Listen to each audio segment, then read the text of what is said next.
Depuis 2020, j'ai ma boutique en ligne, le Fuse Shop. Jusque-là, c'était une autre entreprise qui gérait toute la logistique et toute la création du merchandising. Mais cette année, j'ai décidé de prendre un gros risque et d'entièrement internaliser la production et l'envoi des commandes. Partie 1, pourquoi? C'est-à-dire qu'aujourd'hui, le Fuse Shop, de toutes mes activités, c'est clairement pas la plus rentable. J'en ai parlé dans la FAQ qui est sortie aujourd'hui, normalement. Le Fuse Shop en 2023 a généré 80 000 € de chiffre d'affaires. J'essaye de viser dans tout ce que je vends approximativement 30% de marge, ce qui est des bonnes marges, mais pas des marges non plus incroyables.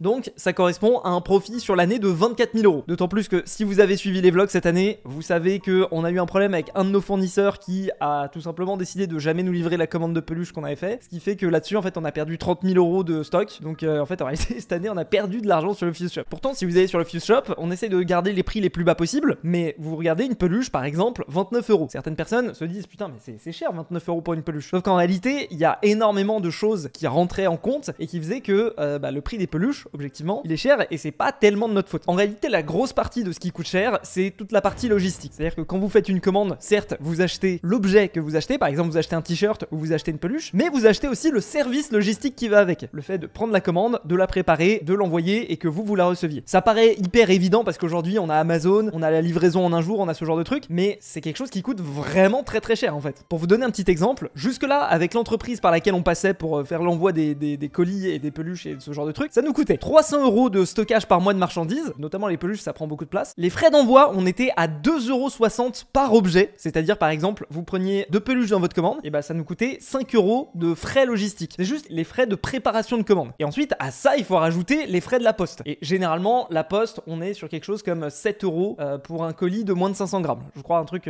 comme ça. Clairement, on peut pas réduire les coûts de la poste. Sur une peluche qui vous a coûté 30 €, et bah un tiers du prix, c'est la logistique. Et c'est encore pire pour des objets qui coûtent moins cher. C'est le cas par exemple de mes bandes dessinées. Une bande dessinée, on vend ça 11,50 € sur le site. Clairement, quand vous achetez une bande dessinée, le profit, il est quasi nul quoi. Un autre truc qui nous revenait assez cher, c'est la production des vêtements en fait. Faut savoir que quand vous ouvrez une boutique en ligne, il y a deux façons de faire. Il y a le fait d'acheter et de faire du stock et le fait de faire ce qui s'appelle du print on demand. La première option, elle est assez évidente. C'est par exemple le cas du pull qu'on a sorti cet hiver. On est allé voir le fournisseur, on lui a dit salut, on voudrait avoir 50 pulls avec ce design. Fais-nous un devis, on valide le devis, on te paye toute la commande et ensuite on vend petit à petit. Ça marche bien, c'est pratique. Le seul problème, c'est que si tu n'arrives pas à vendre tout ton stock, tous les pulls que tu as commandés, en fait, en réalité, tu perds de l'argent. Tu peux perdre de l'argent alors que tu as pu vendre peut-être la moitié des pulls. Si je dis pas de bêtises, là, on a vendu 80% du stock des pulls, par exemple, ce qui est très bien. Je crois que là, on a passé le seuil de rentabilité. C'est-à-dire que là, chaque pull qu'on gagne, on gagne un petit peu d'argent. Mais si on en avait vendu que la moitié, et par exemple, on aurait perdu de l'argent sur cette commande. L'avantage de faire comme ça, c'est que vu qu'on achète des gros volumes, enfin, gros volume, tout est relatif, hein, on n'en achète pas non plus 10 000, ça permet de faire en sorte d'avoir une petite réduction. C'est comme ça que ça marche dans le commerce. Plus vous achetez en grosse quantité, plus le fournisseur peut faire un petit geste et dire ok, tu m'en prends beaucoup, bon bah voilà, je te fais moins 10%. C'est ça à peu près l'idée. L'autre solution que beaucoup de gens font et qu'on a déjà fait pour certains produits, c'est ce qui s'appelle le print on demand. C'est-à-dire, vous faites une commande et au moment où la commande est passée, c'est à ce moment-là où le t-shirt ou le pull ou le truc de merchandising, c'est à ce moment-là qu'il est créé. L'avantage de faire ça, c'est que si vous vendez 10 pulls, vous avez uniquement 10 pulls à produire. Il n'y a pas de gâchis, vous risquez pas d'avoir des problèmes de stock, ah mince, on a trop produit, ah ça se vend pas, machin. Il n'y a aucun problème de ça. Le désavantage, c'est que vous payez un petit peu plus cher. Vu que vous pouvez pas commander des grosses quantités d'un seul coup, et votre fournisseur, il fait pas de geste et vous vous retrouvez à payer 10, 20, 30% plus cher pour faire du print on demand. Jusque là, moi sur le Fuse Shop, je préférais vraiment faire des stocks, notamment parce que par exemple, il y a certains types de modèles de vêtements qui étaient pas disponibles en print on demand. Moi par exemple, j'aime beaucoup un modèle qui s'appelle le vintage white. En gros, c'est une couleur qui est un peu blanc mais blanc cassé. Enfin, en fait, je suis nul en couleur, je connais pas les noms des couleurs, mais je trouve que ça donne vraiment un style plus sympa que du blanc normal sur un t-shirt. Et ça, du coup, par exemple, c'était pas possible en print on demand. Il y a aussi certaines techniques d'impression, par exemple le brodage. Alors voilà, vous savez que en gros, quand vous avez un pull ou un t-shirt, vous avez soit de l'impression, c'est-à-dire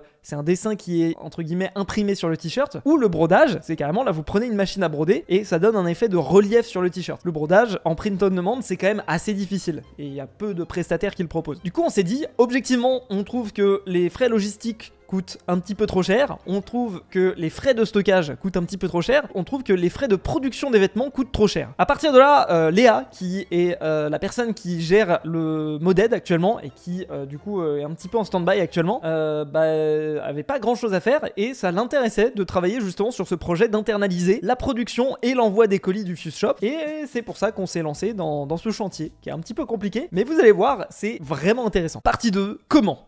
En fin d'année dernière, on a commencé un petit peu à se pencher sur comment est-ce qu'on allait faire. Déjà, le premier point, c'est qu'il faut avoir un espace de stockage et un espace pour faire la préparation de colis et l'envoi. Ça tombe bien, si vous vous souvenez bien, en milieu d'année dernière, on a pris des bureaux sur Rennes avec Palladium, dans lesquels notamment on a installé un data center, et dans ces bureaux, si vous vous souvenez bien de la vidéo de présentation, il y avait une petite salle qui était une salle de repos que personne n'utilisait à vrai dire, et qui ne servait plus ou moins à rien. Donc on s'est dit, on va prendre cette salle et on va s'en servir un petit peu comme le QG du Fuse Shop. Ok, donc la première partie de l'équation, elle est remplie. La deuxième partie, c'est ok, mais de quoi est-ce qu'on aurait besoin justement pour faire cet envoi de colis? Alors objectivement, pour l'envoi de colis, il y a même pas besoin de matos en fait en réalité. Après, quand t'as des volumes de commandes qui sont assez élevés, c'est quand même mieux d'avoir des machines adaptées. Par exemple, une imprimante à étiquette. Ça te permet d'imprimer automatiquement le nom, le prénom, l'adresse des gens qui ont commandé plutôt que de l'avoir à écrire à la main, ce qui est quand même relativement plus rapide, pratique, efficace. C'est une étiqueteuse si je dis pas de bêtises. Ça coûte à peine 300 balles. Ensuite, il a fallu faire un petit stock d'enveloppes et de cartons en tout genre, et aussi tout ce qui est étagère de stockage. Je crois qu'il fallait racheter une table. Enfin voilà, globalement, l'investissement initial pour la partie envoi de commande, c'était à peine 1000 euros. Rappelez-vous, avec notre ancien prestataire, on payait 2,60 € par envoi d'objets. Donc voilà, vous aviez une commande avec 10 objets, ça faisait 26 euros. Bon, il n'y a pas beaucoup de commandes avec 10 objets, mais vous voyez ce que je veux dire. Là, avec seulement un investissement de 1000 euros et Léa qui bosse dessus, le coût d'un envoi, ça nous revient à peu près à 2 euros. Clairement, si vous faites le calcul, on a dû faire un investissement de 1000 euros pour arriver à ce stade-là. Certes, on a un loyer à payer pour faire le stockage et l'envoi, mais dans tous les cas, le loyer sera payé qu'il y ait le Fuse Shop ou pas dedans. En fait, c'est un moyen de rentabiliser l'espace qu'on n'utilise pas. Donc si on fait un petit calcul, en réalité, on a approximativement 1000-1500 commandes. L'investissement initial est remboursé. C'est important en faisant ce switch de se rendre compte de ce qui s'appelle du coût d'amortissement de ce qu'on va faire. Le coût d'amortissement, c'est combien de commandes est-ce qu'on va avoir besoin de faire avant de rentabiliser l'investissement initial. Sur l'envoi, 1500 commandes, ça correspond, bon, ça dépend des années, mais par exemple en 2023, on a fait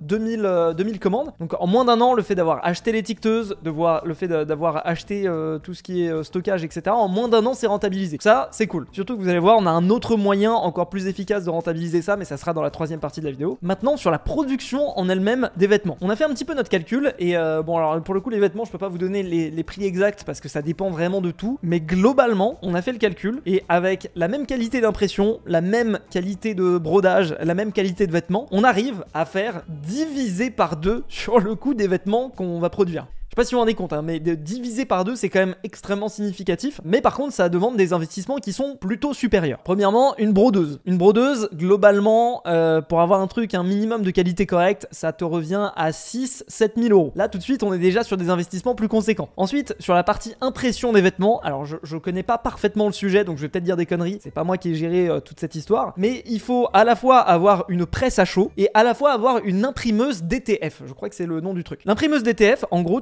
tu imprimes des feuilles avec le motif que tu veux mettre sur ton t-shirt, et ensuite avec la presse à chaud tu viens coller entre guillemets la feuille sur le t-shirt. Alors c'est pas exactement ça s'appelle du flocage et c'est une qualité éclatée complètement. Donc là je connais pas du tout le procédé en fait. Donc je sais juste qu'il y a besoin d'imprimer le calque et ensuite de le coller à chaud sur le t-shirt, mais juste c'est pas du flocage, parce que sinon on va me dire oui Fuse c'est du flocage, le flocage est de la qualité pourrie, ça se dégage au bout de 3 lavages. Je sais, vous inquiétez pas, c'est pas du flocage. Moi j'ai juste les chiffres dans la globalité. Dites-vous que pour diviser par 2 le coût de production des vêtements, du coup, ça représente approximativement un investissement de 9000 euros. Là, c'est un petit peu plus compliqué au niveau de l'amortissement, parce que par exemple, un pull, ça me coûtait quelque chose comme 30 euros à produire. Donc on passe de 30 à 15 euros. Mais le truc, c'est que la majorité du volume de ce qui est vendu sur le Fuse Shop, c'est les pulls. Ça veut dire que même si je gagne 15 euros par pull, il faut que je rentabilise un investissement de 9000 euros. Ça fait quand même 600 pulls à vendre. Et là, pour le coup, on fait pas de tel volume. En tout cas, pas à l'heure actuelle. Ça amène quand même un autre avantage. Cet autre avantage, tout à l'heure, je vous parlais du print on demand.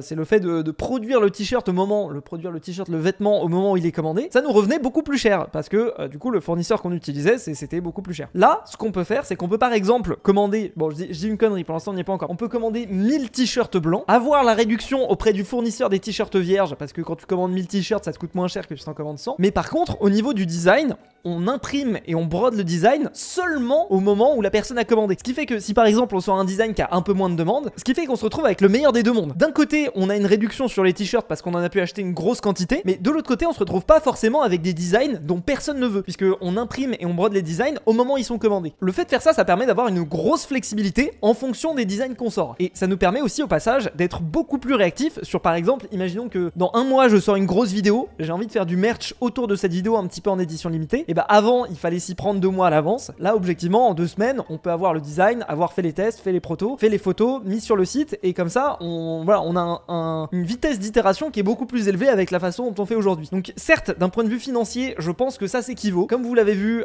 c'est quand même un petit peu contraignant, c'est un petit peu plus engageant que du fait de passer par un prestataire, mais d'un autre côté, je pense qu'on peut s'y retrouver sur le fait qu'on sera quand même capable de faire de la meilleure qualité, on sera capable de mieux gérer nos stocks et on sera capable de sortir des collections de façon beaucoup plus dynamique. C'est un petit peu ce qu'on a fait par exemple à l'occasion de la V9.5 de Palladium. À la sortie, on a sorti un t-shirt en édition limitée pour la Companion Update, qui est le nom de la V9.5 de Palladium, et ça a plutôt vraiment bien marché. Et dites-vous que ça, entre le moment où on s'est dit putain ça serait cool de faire un t-shirt et le moment où le t-shirt a été produit et a commencé à être envoyé, il y a eu approximativement 1 semaine et demie. C'est vraiment rien du tout. D'ailleurs au passage, on a rajouté quelque chose dans le t-shirt. Il y a un familier bonus en édition limitée qui est offert pour chaque achat de t-shirt. Si ça vous intéresse, fuseshop.fr. Partie 3, la suite. Comme je vous l'ai dit, objectivement, c'est pas forcément une mauvaise décision business de faire ce qu'on a fait, d'imprimer nous-mêmes les t-shirts, de faire nous-mêmes les envois, mais globalement, c'est quand même beaucoup d'emmerde pour pas grand-chose.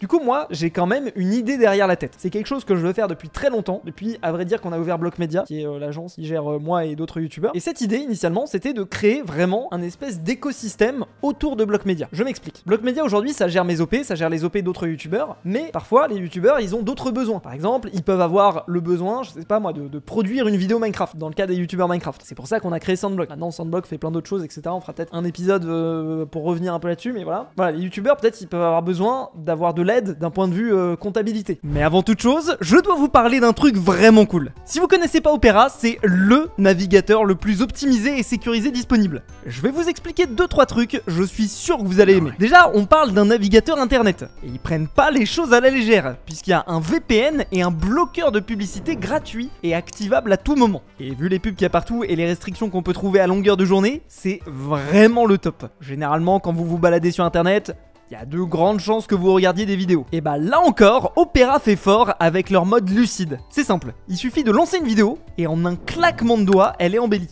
Waouh, c'est beau hein. Et puis vous pouvez même voir le avant-après avec les petites barres là. J'avoue c'est stylé. Bon ok, les vidéos c'est sympa 2 minutes, mais si c'est l'heure de bosser, hop, on se fait un petit espace pro sans distraction et on peut se mettre à bosser efficacement. Petite pause café, allez on rebascule sur l'autre espace et on reprend la vidéo en pause. Bon, spoiler, vous pouvez faire autant d'espaces différents que vous le voulez, par exemple pour plusieurs utilisateurs si vous partagez un PC. Et je n'ai pas oublié le Tab Island, je le répète en boucle, mais c'est tellement pratique. On range les onglets, on gagne de la place et de la clarté. Même dans C'est du propre, on n'a jamais fait mieux. Ah, c'est magnifique! Si vous voulez essayer Opera, téléchargez-le avec le lien qui se trouve dans la description. Et encore merci à Opera de soutenir la chaîne. Ah bah tiens, on a des cabinets comptables partenaires avec lesquels on travaille, qui connaissent vraiment bien la façon de fonctionner des youtubeurs, qui connaissent leurs problématiques. Et bah Block Media, on peut les rediriger vers ça. Ils peuvent avoir besoin de production vidéo. Voilà, une boîte de prod, bon ça on n'y est pas encore. Peut-être qu'un jour, hein, voilà, on sait pas. Mais voilà, ils peuvent être en mode putain, j'ai cette idée de vidéo, je sais pas comment la faire, il faudrait une boîte de prod pour m'aider à faire ça. Ah bah tiens, Block Media, on a un autre truc pour ça. Voilà, c'est compliqué, je m'exprime très mal.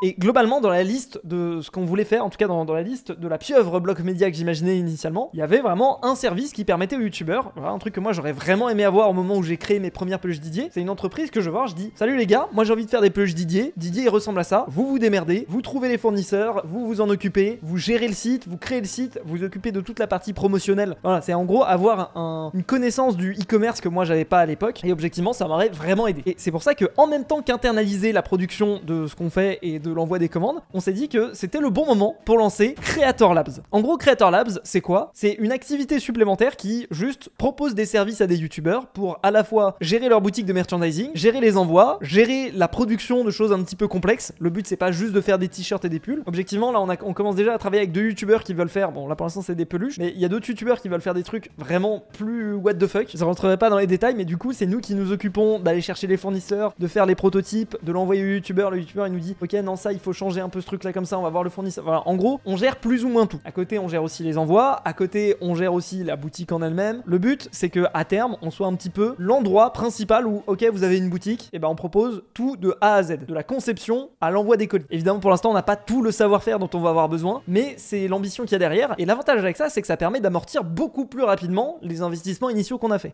Je dis une bêtise, mais par exemple, si demain un des youtubeurs avec lesquels on travaille dit ah bah tiens, j'ai envie de lancer une collection de vêtements avec tel truc ou tel truc. Le but, c'est qu'on ait la capacité de faire la meilleure qualité possible, parce que moi, pour avoir travaillé avec pas mal de boîtes avant, souvent c'était de la qualité de merde, parce qu'en fait, eux, ils se faisaient leur marge sur le fait qu'ils nous vendaient de la qualité de merde à un prix de qualité. Et donc en fait, le gros avantage que je vois à ça, à ce qu'on fait là aujourd'hui, c'est que c'est une offre qui est faite par des youtubeurs pour des youtubeurs. Et du coup, le truc le plus important quand on est youtubeur, c'est la confiance de la communauté qu'on a. Et donc si on vend de la merde à une qualité de merde aux gens, bah les gens nous font plus confiance, les gens ont une mauvaise image de nous, et enfin voilà, en gros c'est vraiment le truc le plus important. Je préfère vendre 2 fois moins de pulls parce qu'ils sont plus chers, mais parce qu'ils sont de bonne qualité, que de vendre des trucs de merde et les gens ils disent ouais mais Fuse là ton truc là ça me râpe le corps, ça me gratte là quand je mets ton t-shirt, ça va pas du tout là. Donc voilà, c'est un petit peu ma vision du truc. Pour l'instant, objectivement, il y a 2 youtubeurs qui bossent avec nous, on a même pas commencé à prospecter, on a même pas commencé à en parler. C'est 2 youtubeurs qui sont venus nous voir comme ça.